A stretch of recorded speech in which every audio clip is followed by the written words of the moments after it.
கோடிக்கணக்கான தேவதூதர்கள் இயேசுவுக்கு முன்பாக விழுந்து வணங்கி கொண்டிருக்கிறாங்க, ஆராதிக்கிறாங்க. அவர் ஏன் என்னுடைய கனத்தையும் மரியாதையும் எதிர்பார்க்கிறான்னு கேட்கலாம். ஏனென்றால் நாம் அவருடைய பிள்ளைகள்.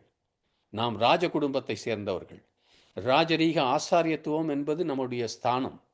இந்த பூமியிலே என்னுடைய அதிகாரம், ராஜாவின் பிரதிநிதி என்பது, அந்த எனக்கு இருக்கிற பதவி, வல்லமை, ஸ்லாக்கியங்கள் இவை அனைத்தும் உண்மையிலேயே இவையெல்லாம் வழங்குகிற ராஜாவை நான் எந்த அளவுக்கு மதிக்கிறேன் என்பதை பொறுத்து தான் இருக்குது.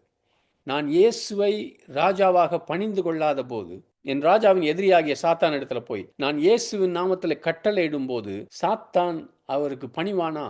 சாத்தியமே இல்லை. சாத்தான், பாவம், மாம்சம் ஆகியவற்றின் மீதான என்னுடைய அதிகாரம் என் ராஜாவிடத்திலிருந்து வருகிறது. இந்த ராஜாவுக்கு நான் காட்டும் மரியாதையும் கனமும் தான் இந்த எதிரிகளை நடுங்க செய்கிறது. என்னுடைய துன்ப நாட்களில் கூட என் ராஜா என்னிலே பிரியமாய் இருப்பதை தேவதூதர்கள் பார்க்கும்போது அவர்களும் இறங்கி வந்து என்னை சூழ்ந்து உதவி செய்வார்கள். நான் இயேசுவை என் சிந்தனை, வாழ்க்கை, செயல், கீழ்ப்படிதலிலே ராஜாவாக நான் மேன்மைப்படுத்தும் போது ராஜாவின் பிரசன்னம் இன்னும் பெரிதாகிறது என்னுடைய வாழ்க்கையில். இன்றைய தியானத்தில் நாம் பார்க்கிறபடி நம் ராஜா இயேசு உலக ராஜாக்களிலிருந்து மிகவும் வித்தியாசமானவர். ஆம், அவர் எனக்காகவும் உங்களுக்காகவும் மரித்து நம்மை அவருடைய ராஜ்யத்துக்குள்ளே கொண்டு வந்தார்.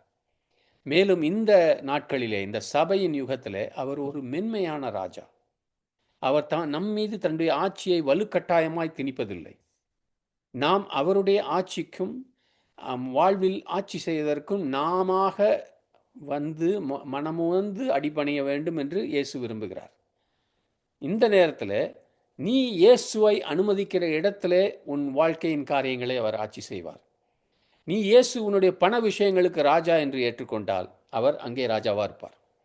ஆனால் உன்னுடைய குடும்ப வாழ்க்கையிலே அவர் ராஜரீகம் செய்ய அனுமதிக்காவிட்டால் அவர் செய்ய மாட்டார். ஆனால் உன் குடும்ப வாழ்க்கையினாலே இந்த ராஜாவை நீ கனப்படுத்த முடியாது.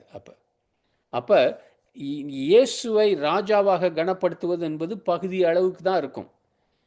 நான் பகுதி அளவுக்கு ஒரு சில இடங்களில் தான் ராஜாவாக இயேசுவை ஏற்றுக்கொண்டிருந்தால் அவருடைய ராஜ வல்லமை, பாதுகாவல், அவர் நமக்கு கொடுக்கிற வழிவகுப்புகள், இவைகளை நான் முழுமையாக என் வாழ்க்கையில் கட்டவிழ்த்து விடுவதில்லை.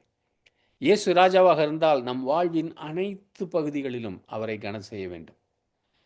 நம்ம பரலோகத்துக்கு போகும்போது சகோதரனே அதுதான் உண்மையிலேயே வாஸ்தவமாக நடக்க போகுது.